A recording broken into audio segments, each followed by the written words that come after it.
Hey everybody, Tom Coyle here with a quick election analysis update. So on Twitter, I'm tcoyle97. You will find that yesterday, and actually quite a few times in this point, I have been stating with my patented Zeus system that Trump would win with 272 electoral votes to Joe Biden's 266. But the margin of error was so razor thin, it could easily go the other way.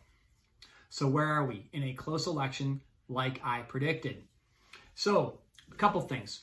Polls, people look at this. Why are the polls wrong? Well, you'll find, and you look back to 2016, they were pretty spot on when you look at the percentage points of the popular vote.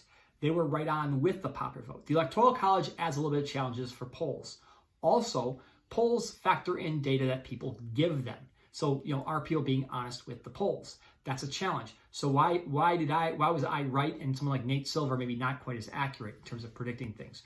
Well, I factor in other information. It's how I weight the vote. I give more weight to uneducated blue-collar workers. I was seeing information that African-American voters under the age of 35 were voting in higher percentages for the president than the last few elections.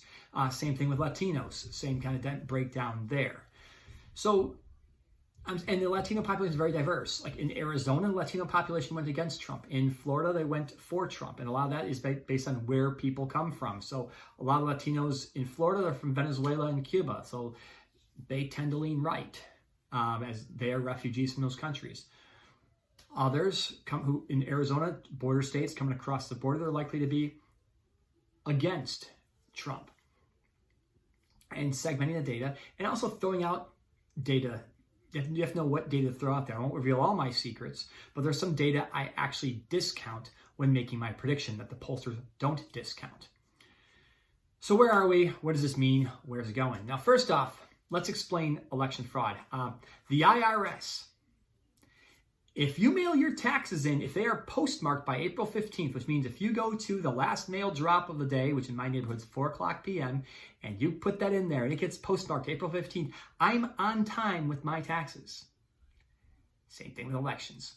In just about every state, if your mail-in ballot is postmarked by election day, as in November 3rd in this case, it is a valid ballot, which means that ballot will be counted in the mail postmarked by the time it gets to the election system. This is why the popular vote has to be tallied by December 14th.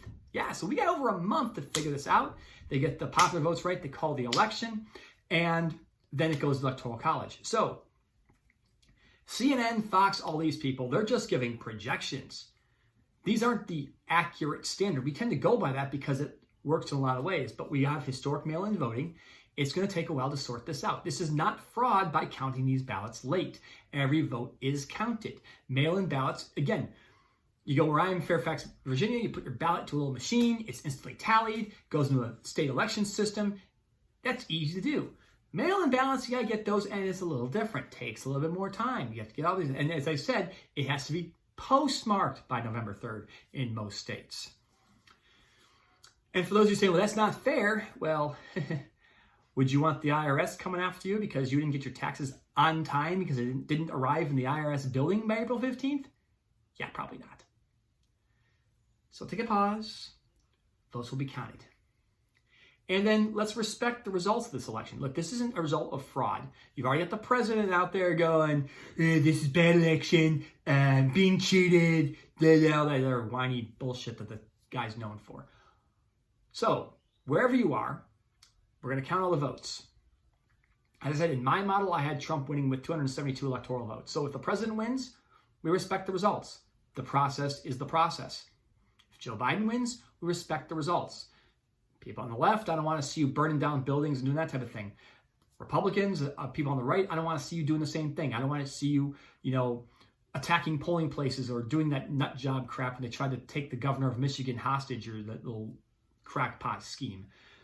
And I want you to hear cries of voter fraud. Trump has got some slight leads in Pennsylvania and Michigan, Wisconsin right now, but the mail-in voting, we need to figure that out. There's a lot of perception. We don't know if perception matches reality, that mail-in vote favors Biden. And even if it favors Biden, we don't know which degree it favors him. So Trump could still win in those states. He could lose. We don't know just yet. So let's let the process work out. go back to what you're doing, go back to work, take care of your kids, do all those things. Let the election process work. Thank you. Just a brief message. Take care. Have a great day.